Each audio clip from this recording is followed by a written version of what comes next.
வணக்கம், டாக்டர் அஸ்வின் விஜய் பேசுறேன். Strength India மூவ்மெண்ட்டுக்காக. இந்த வீடியோ முக்கியமா ஆண்களுக்காக. நானும் ஒரு காலத்துல அப்படிதான் பர்ஸ் வைக்கிறதுன்றது எப்படி தெரியாம, எப்படி வைக்கணும், பாக்கெட்ல வைக்கணும்னு தெரியாம கால் வலியால கஷ்டப்பட்டிருக்கேன், முது வலியால கஷ்டப்பட்டிருக்கேன். பர்ஸ் அப்படின்றது நம்ம பின் பாக்கெட்ல வைக்கக்கூடிய விஷயமே கிடையாது. பின் பாக்கெட்ல நம்ம பர்ஸ் வைக்க கூடாது. பின் பாக்கெட்ல நம்ம பர்ஸ் வைக்கிறதுனால என்ன ஆகுதுன்னா, நம்ம காலுக்கு போற நரம்பு, சயாட்டிக் நர்வ்னு சொல்லுவோம், அந்த நரம்புல அது அழுத்தம் கொடுக்க ஆரம்பிக்குது. ஒரு நாள் வச்சா தெரியாது, ஒரு வாரம் வச்சா தெரியாது, மாசக்கணக்குல 3 மாசம் 6 மாசம் 1 வருஷம் நம்ம வச்சு வச்சு வச்சு சோ காலுக்கு போற நரம்புல அது அழுத்தம் கொடுக்க ஆரம்பிக்குது. சோ நிறைய பேருக்கு கால் வலி, கால் மரத்து போற மாதிரி ஃபீலிங், இந்த மாதிரிலாம் நிறைய நடந்திருக்கு.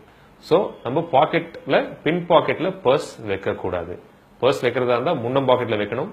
முன் பாக்கெட்ல இல்லனா பின்னாடி தான் வைக்கணும். அப்படின்னா காசு மட்டும் வைங்க. தேவையில்லாத விசிட்டிங் கார்டு, கிரெடிட் கார்டு, அந்த கார்டு, இந்த கார்டு, ஷாப்பிங் கார்டு எதுவும் வைக்காதீங்க. தயவு செய்து பைசா மட்டும் வச்சு பின் பாக்கெட்ல வச்சுக்கோங்க. இல்லனா முன் பாக்கெட்ல வைக்கிறது எப்பவுமே ரொம்ப நல்லது. வச்சீங்கன்னா உங்க ஸ்பைனல் காலம்க்கும் நல்லது, ஸ்பைனல் கார்டு பிரச்சனைகள் வராது, பிளஸ் இந்த காலுக்கு வர நரம்புகளையும் அழுத்தம் வராது. சோ இந்த வீடியோ உங்களுக்கு உபயோகமா இருக்கும்னு நம்புறேன். சோ பர்ஸ பின்னாடி வைக்காம முன்னாடி வச்சு முதுகு வலியையும் கால் நரம்பு அழுத்தத்தையும் தவறுங்க. ரொம்ப நன்றிங்க.